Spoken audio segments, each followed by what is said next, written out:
The Wall Street Journal had a poll showing 2/3 of Democrats say Joe Biden is too old to run again.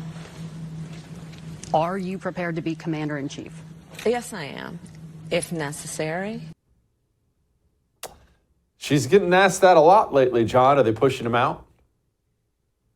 Well, this is where the Democrats are in a real tough spot. And I don't know if you've noticed this in your own personal life, but I've noticed it happening all around me, whether it's Democrats in my social media feeds, whether it is what I'm watching on cable news, whether it is, whatever's going on around me, friends and family members. Democrats right now are beginning to collectively realize all at once that Joe Biden is a serious problem for them, and they need to move in another direction if they want to win the election. The problem that they have is that in the last election cycle, Kamala Harris was chosen due to her sex, due to her race, and not due to her ability to take over the presidency if needed. If they had a Amy Klobuchar, or they had a Pete Buttigieg, or they had someone else in that position, I don't believe Joe Biden would still be the Democratic nominee or the presumptive Democratic nominee. They would have moved on. But because her numbers are actually worse than his, they can't make a change. Because if they make a change and they push her aside, she's going to accuse them of sexism. She's going to accuse them of racism.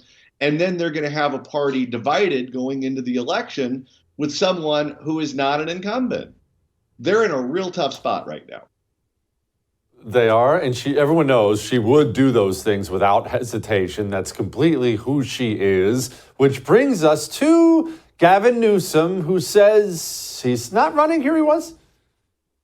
Filing deadlines haven't passed. President Biden doesn't run. Why shouldn't we consider you a likely candidate? Well, I think the vice president is naturally the one lined up, and the filing deadlines are quickly coming to pass. And I think we need to move past this notion that he's not going to run.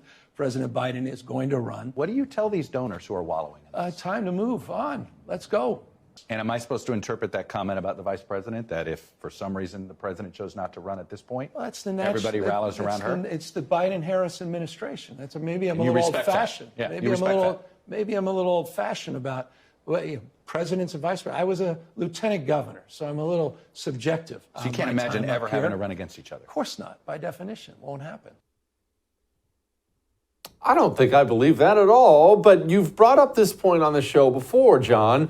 How do you push her out? I'm sure if they could snap their fingers, they would have Gavin hair gel in there instead of her, but they can't snap their fingers. So how do you get her out? Why can't you just bribe her out? I don't think you can. So first of all, the chivalry that was being expressed by Gavin Newsom is real cute. He's a guy who slept with his campaign manager's wife. So spare me all of that. There's a columnist at the LA Times by the name of George Skelton who wrote a column essentially saying what the Democrats need to do is to have Gavin Newsom appoint Kamala Harris to fill Dianne Feinstein's Senate seat if she were to resign or pass away. That takes her out of the vice presidency.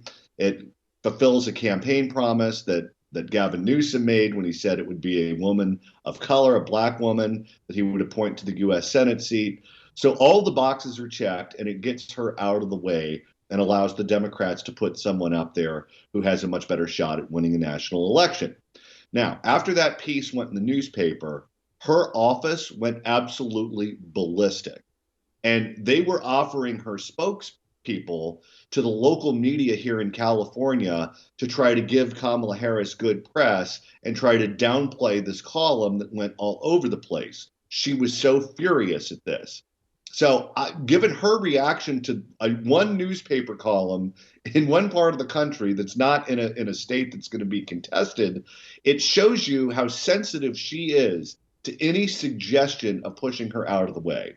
If she gets pushed out of the way, let me tell you, she's going to be coming out with an ice pick for anyone who's doing that. And she holds no prisoners.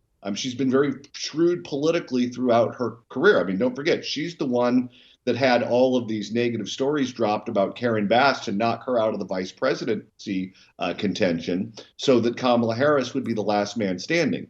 She plays dirty and she plays for keeps. So if they try to do that to her, they better be ready. For too long, we've been led to believe that communism is a thing of the past. But the truth is, communism is alive. It's here, and it's infiltrating every aspect of American life.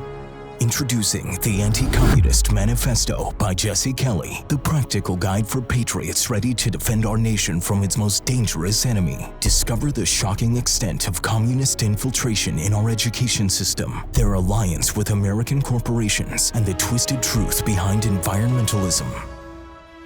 This eye-opening book exposes the true face of communism and empowers you to fight back. Join the fight for freedom. Pre-order your copy of the Anti-Communist Manifesto today by going to jessekellybook.com.